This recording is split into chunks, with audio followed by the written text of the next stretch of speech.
নষ্ট হয়েছে কিন্তু ঠিক করা যাবে। তো ভাইয়া আমার কাছ থেকে কয়েকদিন সময় নেয়, 3-4 দিন। তো এই 3-4 দিনের মধ্যে উনি আমার যে এখন আমার ফোনটি অনেক মানে সেই আগের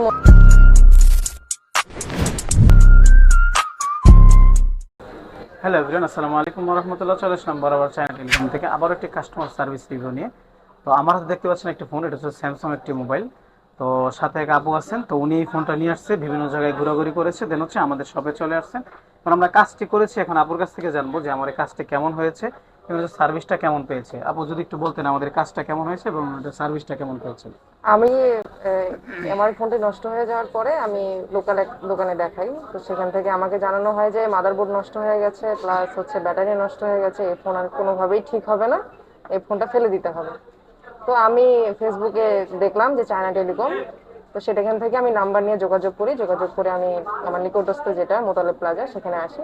আসার পরে ভাইয়াদের সাথে বিষয়টা জানাই। ভাইয়া ফোনটা চেক করে, চেক করে দেখার পরে যেটা উনি দেখলো যে আসলে এটা অসম্ভব, কিন্তু এটা ঠিক করা যাবে, মানে নষ্ট হয়েছে কিন্তু ঠিক করা যাবে।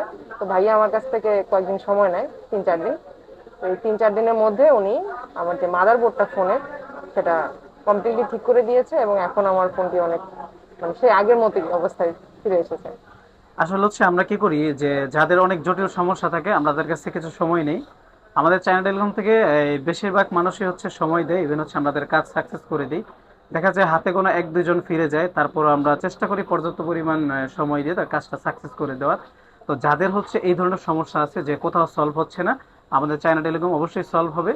ইনশাল্লাহ আপনার ফোনটা নিয়ে আসবেন, আমরা হচ্ছে যে কোনো মূল্যে যে কোনোভাবে এটা সলভ করে দিব। আর যদি কোনো ইনফরমেশনের প্রয়োজন হয় অন স্ক্রিনে দেওয়া নম্বরে যোগাযোগ করবেন। সকালে ভালো থাকবেন, আসসালামু আলাইকুম।